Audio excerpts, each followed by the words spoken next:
instrumental in changing the whole of the UK music genre, where we brought in a new style of music called jungle music back then, in those days.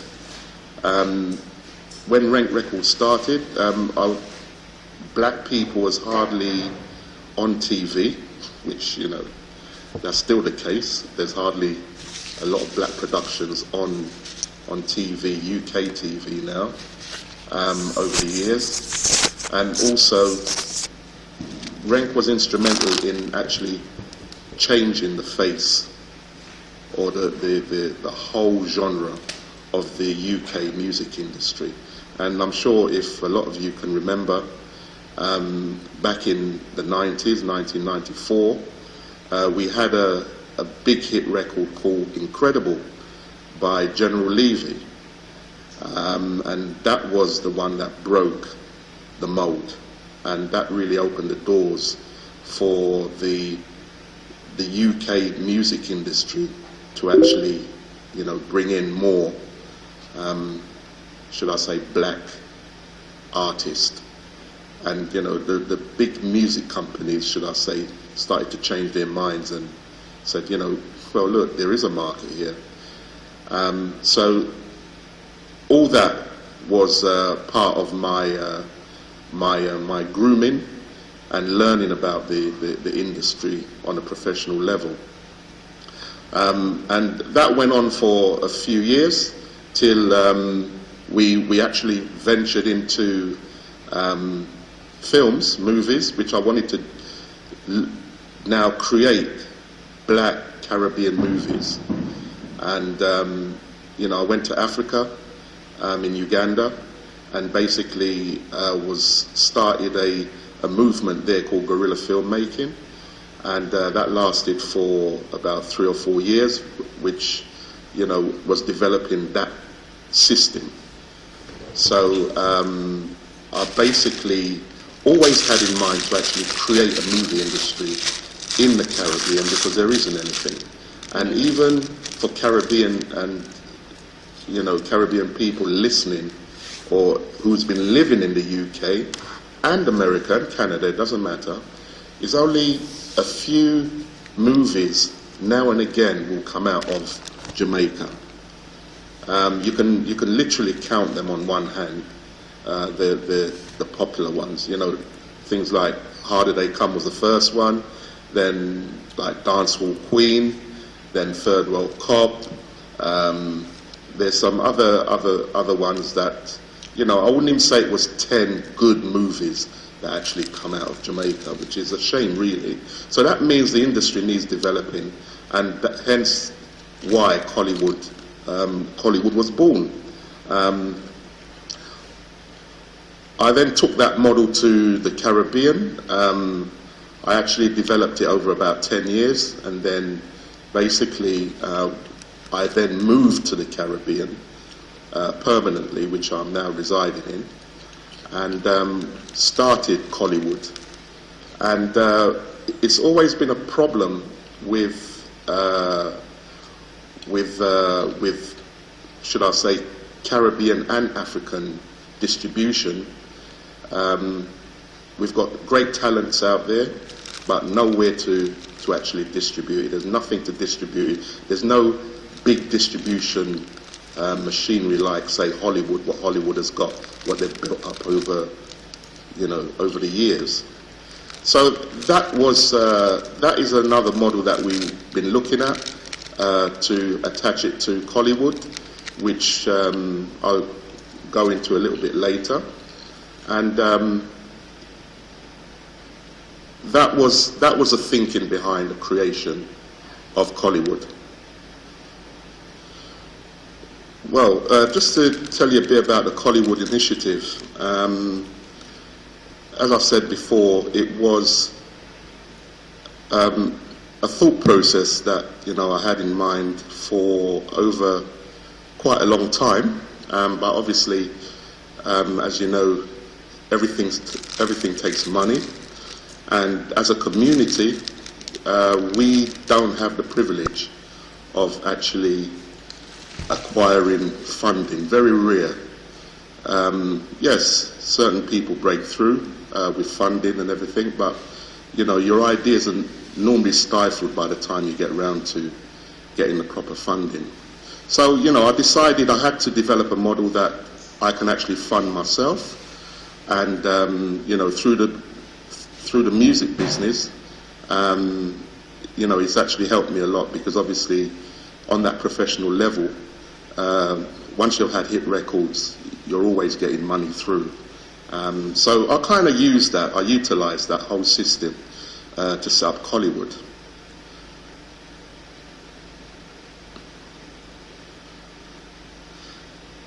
Now we've got very exciting projects that we're now going to do with you know, Africa, because the whole thing is, I believe that the future, we as Caribbeans, obviously for years we've been talking about going back to Africa and everything, and with our African roots, you know, which is great, but you know, times have changed. I look at it this way: we need to cross fertilize our ideas and work together as Africans and Caribbeans, because we're one. You know, we are one. So in the movie side, Collywood is now looking to get involved with Nigeria, Nollywood, and bring that to the Caribbean, where we're working together. It's never been done before in the Caribbean, and we're looking to work together, Nollywood and Collywood, to get these projects off the ground, so we can actually head towards the Caribbean and African market. So that's very exciting for us.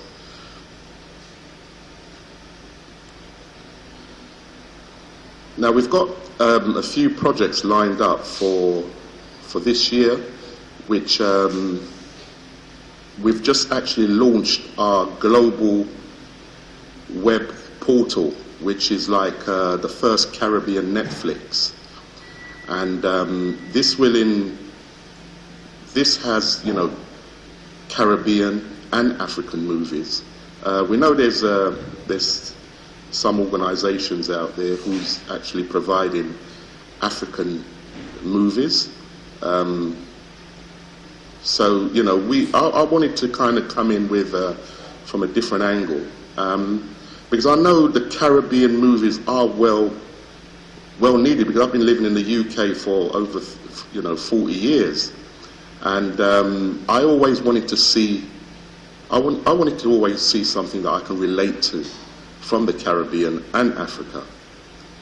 You know, I was kind of fed up with the same old USA, you know, shoot them up, gangsters and police sitcoms, you know, soap sitcoms. I'm saying, well, why can't we create our own Caribbean movies on an ongoing basis, where, you know, I wanted to see positive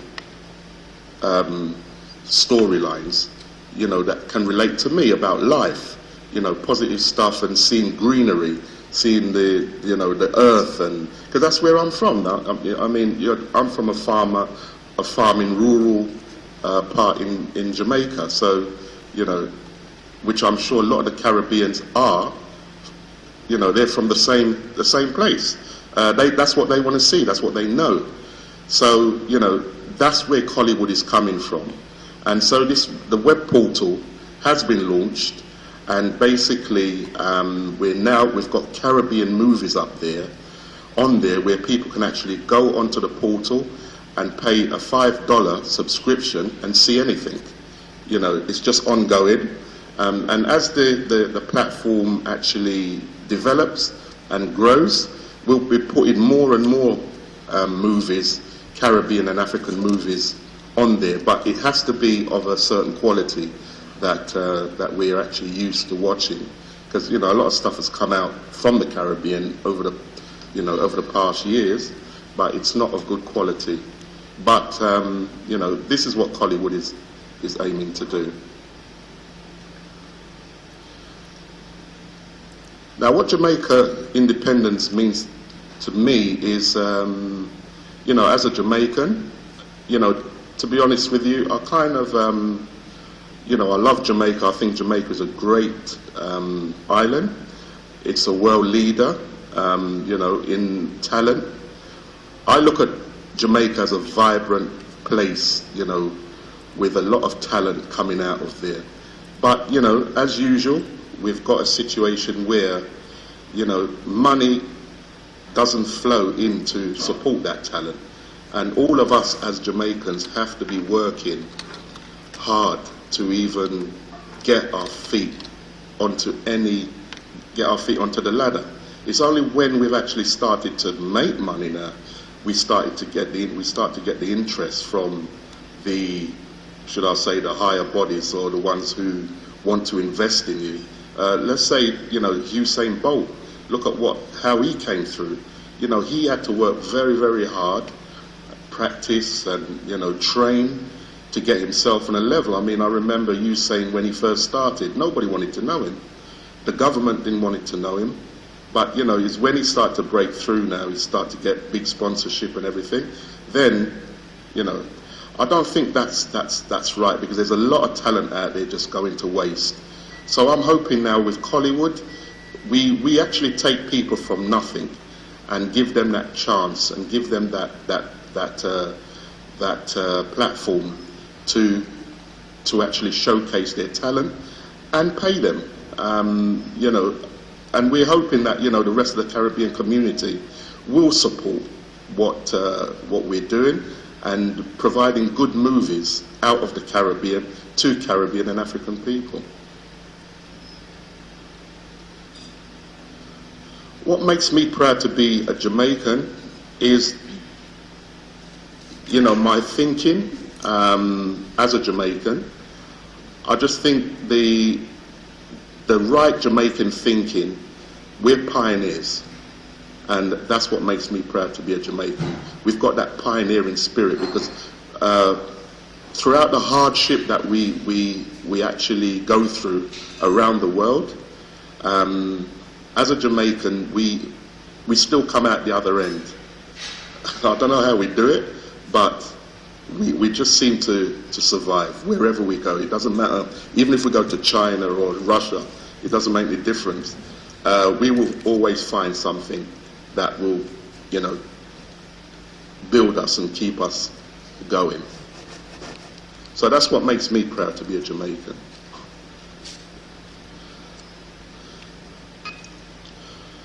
My message to Caribbean and Africans around the world: we are one.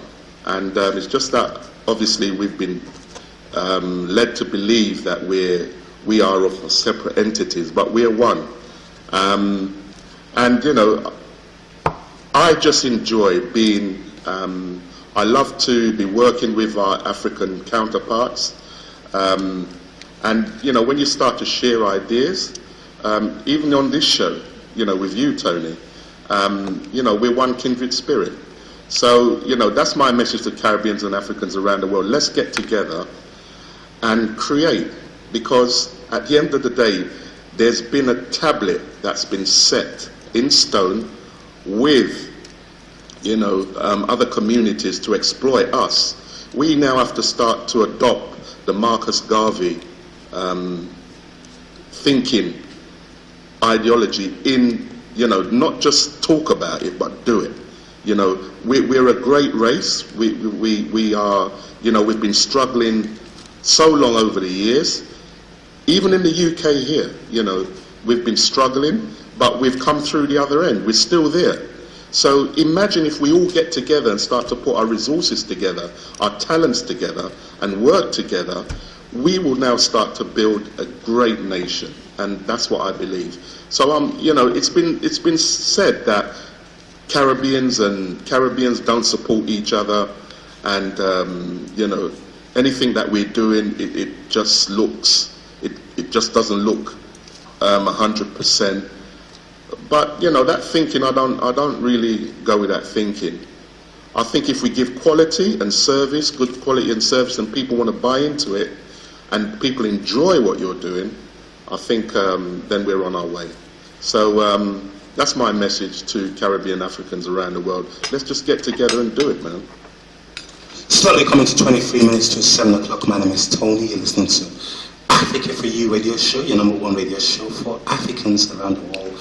And hey, it's Jamaican Independence Day. And that was a long message there by the CEO of Collywood Movies in Kingston, Jamaica, Mr. Junior Hart, on what it feels like being Jamaican. And wishing all Jamaicans around the world a happy Independence Day.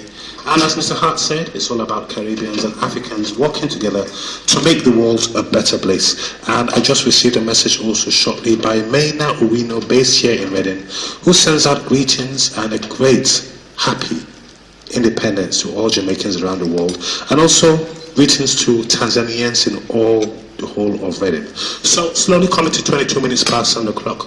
My name is Tony. You're listening to Africa for You radio show.